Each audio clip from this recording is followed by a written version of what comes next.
guys, so this is just a really quick tidbit on the Louis Vuitton looping GM. So this is it. It's about a foot. It's about 12 inches by 11 inches by 4 inches. This is a quick mod shot. It's a great work bag. You can fit documents in here. There are videos that you can search for what fits in it. A bunch of stuff fits in it. It's a good size bag. I'm not going to go over that.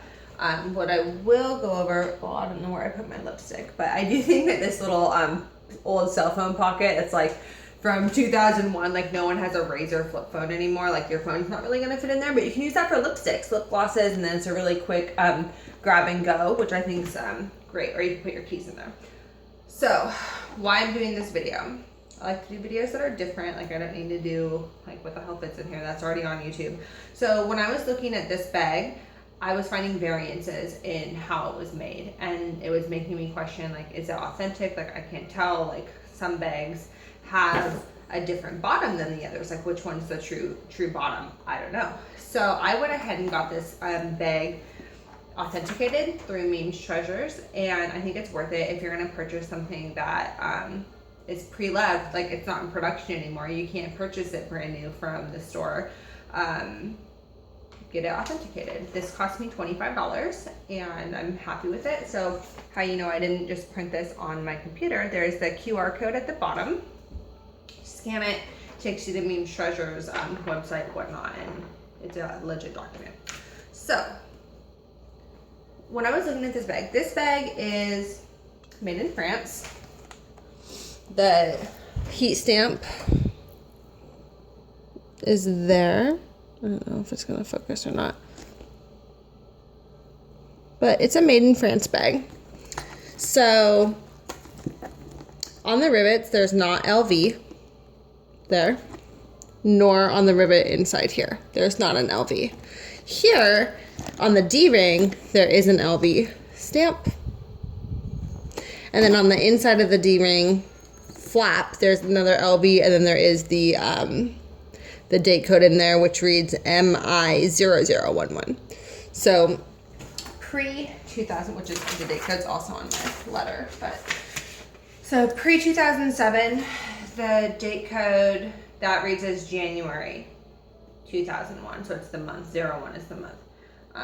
After 2007, which just is, you can Google search how to read date codes, but I'll just put it out there. After 2007, the 01 represents the week of the year out of 52 weeks in the year. So it would have been the first week. So, but this is January 2001. So what I was noticing is the bottom of this bag, there is a variation on the canvas. Some of the looping GMs had this piece that was straight across, just one continuous piece of canvas. And then some of them had this seam.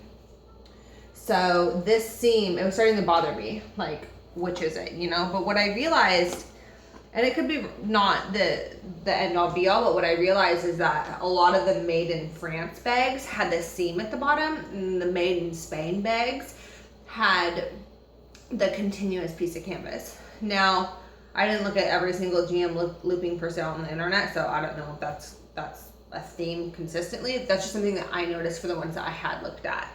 It could be a year variation, like for 5 years they were made this way, for another 5 years they were made with a different piece of canvas. I don't know.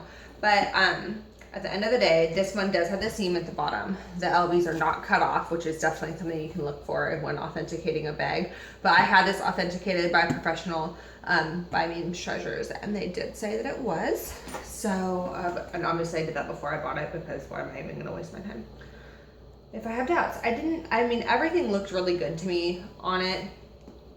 Something else that I noticed with this bag is the stitching on a lot of the GM loopings that are for sale on like Fashion File or Tradesy or whatever. They all kind of have a loose stitch right here, which it must just be a known defect of the bag, who knows. But the nice thing about this, at least, is when I lift up this little bit, there is a still intact stitch under there. It's essentially just the end piece of the stitch that's kind of frayed.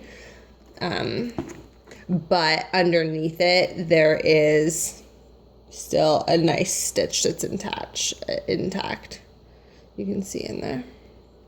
So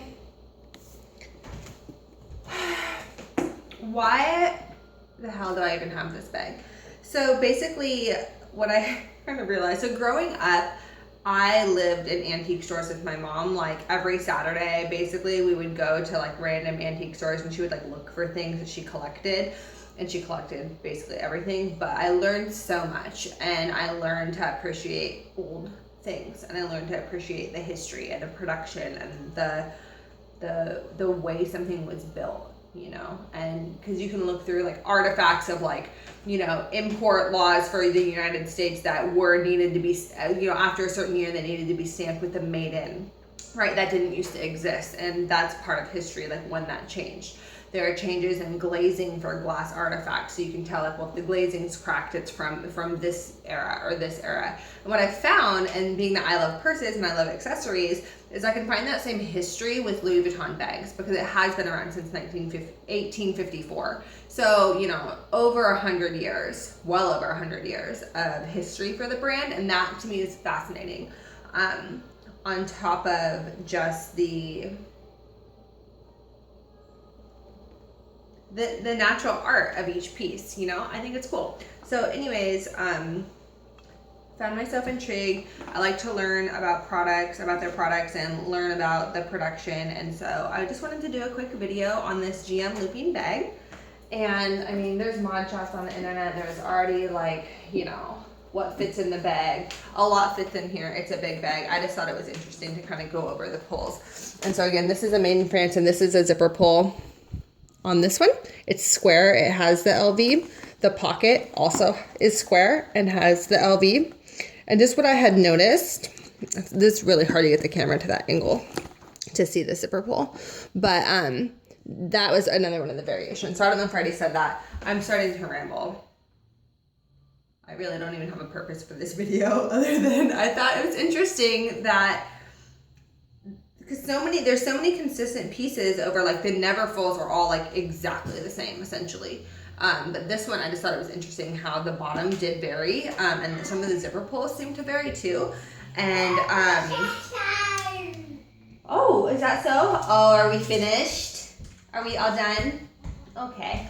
Okay, well, I guess we're all done. And hopefully this was somewhat useful or somewhat entertaining, or who knows? I don't know. I don't really care. Okay.